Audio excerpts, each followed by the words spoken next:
آپ کے بڑے قیدی سارا دن اپنی خواہشات کی تکمیل میں بھاگے رہتے ہیں، بڑے بڑے سونے نوجوان. میں ان پہ تنقید نہیں کرتا، مجھے ان پہ ترس آتا ہے. جب میں رات کے اندھیروں میں انہیں ٹیلی فون لے کے چوکوں میں کھڑے دیکھتا ہوں تو مجھے رحم آتا ہے. میں کہتا ہوں دیکھو نفس کی خواہش کے پیچھے یہ کیا مثلاً آخر کیا ہے اس میں؟ ایک عورت کے پیچھے تباہ کر لیا اپنے آپ کو. یعنی زیادہ سے یہ کوئی مقصود ہے؟ یہ کوئی مقصد حیات ہے جس کو مقصد بنا لیا ہے؟ میرے عزیز بات کو سمجھ لیں. اتنا خوبصورت آدمی ہے اور اتنا اس کا اونچا قد کاٹ ہے، اور کیا کس کے پیچھے یہ بھاگا ہوا ہے؟ بڑا سمجھدار، دانشور، عقل مند آدمی، ذی روح بندہ، لیکن اس کا سٹیٹس آپ یہ ملاحظہ کریں کہ وہ 20-40 ہزار کی خاطر جھوٹ بولتا ہے، دھوکہ دیتا ہے، فریب اور فراڈ کرتا ہے. ہم اپنی نفسانی خواہشات کے پیچھے اس طرح بھاگتے ہیں کہ ہم اصل سے رہ جاتے ہیں. میری باتوں کی سمجھ آ رہی ہے آپ حضرات؟ تھوڑا تھوڑا کر کے، ایک ایک کر کے ان کی باتیں کم مانیں. وہ ضروری تو نہیں نا کہ سویرے ناشتہ بازار سے اپنی مرضی کا تگڑا کیا، بازار سے لا پوڑیاں چنے بہترین کھائے، اور پوڑیاں چنے ابھی کھائے نہیں، شاپر میں ڈالے ہوئے ہیں، اور وہ لے کے ابھی آ رہا ہے تو ساتھ ہی رستے سے گوشت بھی چھوٹا اچھا لگا تو 2 کلو وہ بھی لے آئے کہ پوڑیاں چنے کھاؤں گا اور دوپہر کے لیے گوشت پکاؤں گا. وہ پہلے یہ تو کھا لے صاحب، اس سے تو نجات پا لے. یہ پتہ نہیں ہضم ہوتا ہے کہ کچھ اور کرتا ہے تیرے ساتھ، لیکن وہ گوشت بھی ساتھ لے آیا. یعنی ٹیبل پہ، ناشتے کے ٹیبل پہ بیٹھ کے فیصلہ ہو رہا ہوتا ہے کہ ہم نے کیا کھانا ہے، ہم نے کدھر جانا ہے. سنگیو یاد رکھو، باتوں کو سمجھو اور غور کرو. یہ تھوڑا تھوڑا کر کے جب ہم چھٹکارا حاصل کرنے کی کوشش کریں گے نا، چھٹکارا حاصل کرنے کی، کہیں جگہ سے، کسی جگہ سے اگر آپ کو تنبیہ ہوتی ہے نا، تنبیہ، اس میں بھی بڑا مزہ آتا ہے. اس میں بڑا، ہمارے ایک بزرگ تھے تو ایک دن نہ میں گیا تو کہنے لگے الحمدللہ آج میں بڑے سکون میں ہوں. میں نے کہا جی وہ کیا ہوا؟ کہنے لگے میں اپنے آپ کو بڑا پیر صاحب سمجھنے لگ گیا تھا. تو ایک وابڈا کے کسی آدمی سے کام تھا تو میرے ایک دوست نے مجھے کہا کہ پیر صاحب اس کو ٹیلی فون کر دیں، سنا ہے آپ کا عقیدت مند ہے. میں نے اس بندے کو ٹیلی فون کیا تو کہتا پیر صاحب میں عزت آپ کی بڑی کرتا ہوں پر یہ کام نہیں ہو سکتا. کہتے ہیں جب اس نے مجھے کہا نا تو کچھ بھی نہیں، تو مجھے بڑا مزہ آیا، ورنہ میرا تو نفس پھول گیا تھا. میں تو سمجھتا تھا کہ جو میں کہتا ہوں ویسے ہی ہو جاتا ہے. کہتے اس نے تھوڑا سا نا مجھے لیول میں کیا ہے، مجھے مزہ آیا. یہ لوگ نا اپنے اوپر بوجھ ڈالتے تھے، یہ تھوڑا تھوڑا پیچھے ہٹتے تھے، یہ سمجھتے تھے کہ اس طرح تمہاری تکمیل رہ جائے گی. صبح سے شام تک اگر اسی نفس کی باتیں مانتے جائیں گے تو خرابی کرے گا. دولت کا نشہ ہے بھائی، دولت کٹھی کرنے والا کسی جگہ سیر نہیں ہوتا. حسن کا نشہ ہے، حسن کا نشہ ہے. حضرت ابو بکر شبلی رحمۃ اللہ علیہ فرمایا کرتے تھے جو تیری بیٹی کو خوبصورت سمجھ کے اس کے ساتھ نکاح کرنا چاہے اسے بیٹی نہ دینا. حضرت جی کیوں؟ فرمایا حسن تو تھوڑے دن کے بعد ختم ہو جائے گا، پھر وہ اس کی قدر نہیں کرے گا، وہ تو کہیں اور منہ مارتا پھرے گا. حضرت ابو بکر شبلی رحمۃ اللہ تعالی علیہ کی بیٹی خوبصورت تھی. ایک نوجوان کہنے لگا میرا نکاح کر دیں. آپ فرمانے لگے پتر تو 1 مہینے کے بعد آنا، کر دوں گا. بڑی موٹی تازی خوبصورت صاحبزادی. تو حضرت نے اسے دوائی کھلائی، اسے پخانے لگ گئے. جو پخانہ کرتی ایک مٹکے میں سنبھال دیتے. تھوڑا وقت گزرا تو وہ ہڈیوں کا پنجر بن گئی. مہینے بھر میں دست اتنے آئے کہ کمزور ہو گئی. تو ابو بکر شبلی 1 مہینے کے بعد نوجوان کو بلایا، فرمایا ادھر آ تیرا نکاح کروں. بچی دکھائی تو وہ کمزور بستر پہ پڑی. فرمایا شادی کر. کہنے لگا اس سے نہیں میں نے کرنی. فرمایا یہ وہی ہے؟ کہنے لگا جی نہیں. فرمایا تو کہتا تھا مجھے عشق ہے، کدھر گیا تیرا عشق؟ کہنے لگا حضرت صاحب آپ کیسی بات کر رہے ہیں؟ فرمایا ادھر آ. پھر وہ مٹکا جس میں گند رکھا تھا وہاں لے گئے. فرمانے لگے تیرا اس کے ساتھ عشق تھا، یہ تیرا عشق. فرمایا اچھا تو میں 4 دن روٹی کھلاؤں گا پھر تندرست ہو جائے گی، لیکن میں دیکھنا چاہتا تھا کہ تو میری بیٹی سے پیار کرتا ہے یا اس کے چہرے پہ آنے والی کچھ وقت کے لیے سرخی سے پیار کرتا ہے، اس لالی سے پیار کرتا ہے جو جوانی کے وقت بچوں اور بچیوں پہ آتی ہے. کس چیز کے دلدار ہے؟ یعنی کیا مطلب؟ نفس کی غلامی، سراسر غلامی. اور پلٹ پلٹ کے اور بڑے بڑے سیانے بندے چھوٹی سی خواہش کے لیے. بڑا سمجھدار آدمی، بڑا سیانا بندہ.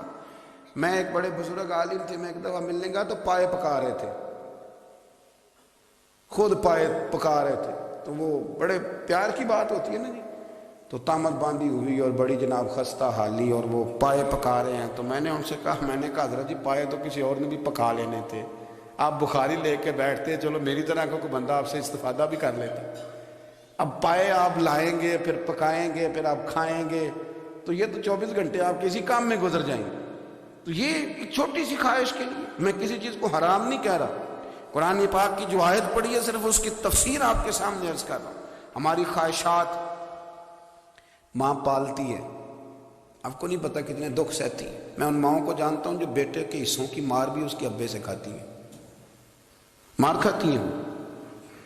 ایک خاتون ایک کان سے سنتا نہیں، میرے پاس ایک دفعہ آئی، کہنے لگی ساٹھ لگ گئی سی، کوئی دعا کر دیں یا کوئی وظیفہ پڑھ، ڈاکٹر کہتے ہیں ٹھیک نہیں ہو سکتے۔ میں نے کہا باجی صحیح بتاؤ مسئلہ کیا ہے؟ کہنے نہیں کچھ بھی نہیں، مسئلہ کیا ہونا ہے، پتر غلط نکل آیا ہے، اس کا باپ روز مارتا ہے، جب میں آگے گئی ہوں تو اس نے ایک تھپڑ میرے کان پہ مار دیا، تو پردہ پھٹ گیا۔ مائیں مار کھاتی ہیں، لیکن وہ پتر جس کو بڑی محنت سے پالا ہے، وہ جوان ہوتا ہے تو اماں سے کہتا ہے تجھے چھوڑ دینا ہے، پر جس لڑکی سے میرا ٹیلی فون پہ رابطہ ہے اسے نہیں میں نے چھوڑنا، وہ نہیں چھوڑ سکتی، ہر شے کچل جاتا ہے وہ۔ اماں کبھی بلیٹ کے رات کو سوچتی ہے کہ یہ تو میری کل کمائی تھی، میں تو آج بھی اس کے حصے کے تھپڑ اپنی گالوں پہ برداشت کر رہی ہوں، تو یہ کدھر گیا؟ اردشیر نام کا بادشاہ تھا، حضرت محدث ابن الجوزی آج سے کچھ 700 سال پہلے لکھتے ہیں۔ اردشیر بادشاہ بڑا خوبصورت تھا، جوان تھا، بڑا عقل مند تھا، اس نے اس طرح کی قریب کی ساری ریاستوں پہ قبضہ کر لیا، بڑا عقل مند زیرک تھا، قبضہ ہو گیا۔ ایک بادشاہ بڑا سخت تھا، اس کے ساتھ جب پنجہ آزمائی ہوئی تو اردشیر کہتا ہے اس پہ میرا قبضہ نہیں ہو رہا تھا، اور جب ہم نے ساری ریاستوں نے مل کے اس پر حملہ کیا تو ایک قلعے کے اندر قلعہ بند ہو گیا۔ اردشیر بڑا خوبصورت آدمی تھا، بڑا سمجھدار تھا، تو وہ بادشاہ قلعہ بند ہو گیا، اس نے کہا نکلنا ہی نہیں، اب وہ اندر بند ہے، یک بارگی حملہ کیا تو وہ بڑا بڑا قلعہ تھا اس میں بند ہو گیا۔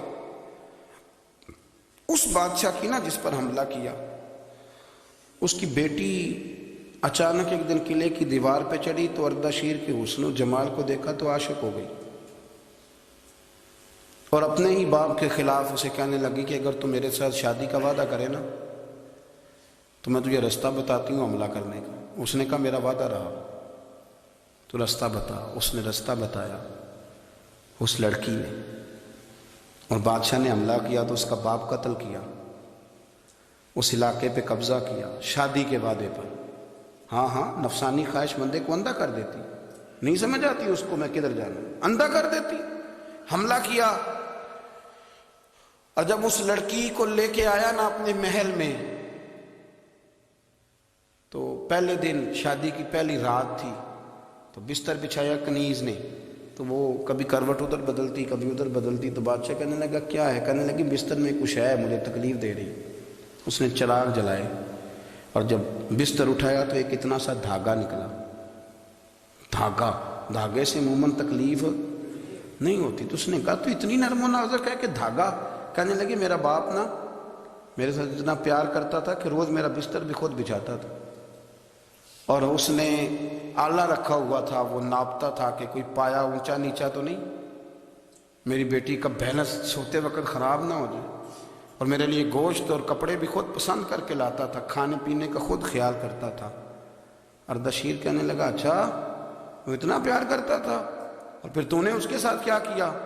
کہنے لگا بلاؤ کنیزوں کو بلایا، فرمایا اس کو اٹھاؤ اور جلاد کے پاس لے جاؤ، اسے کہو کہ اس کے بال ایک گھوڑے کے ساتھ باندھے، پیر دوسرے گھوڑے کے ساتھ باندھے، اور ایک گھوڑا ادھر بھگا دے، کدھر بھگا دے، یہ جس کے باپ نے اتنا پیار کیا، یہ نفس کی اتنی غلام ہے کہ اس کی وفادار نہیں رہی تو میری وفادار کیسے بنے گی؟ اس نے اتنے نازوں سے پالا کہ دھاگا اسے برداشت نہیں۔ اپنے نفس کے پیچھے چلو گے تو یہ تباہی ہے۔ جب ہم نے کسی سے وفا نہیں کی تو یہ کیا امید ہوئی کہ دنیا ہم سے وفا کرے گی؟ اللہ رسول کی مرضی کے مطابق اصول پسند زندگی بنائیں، ایک ایک کر کے اپنی خواہشات سے پیچھے ہٹیں، تھوڑے پہ گزارا کرنا سیکھیں، اپنے نفس کو سمجھائیں۔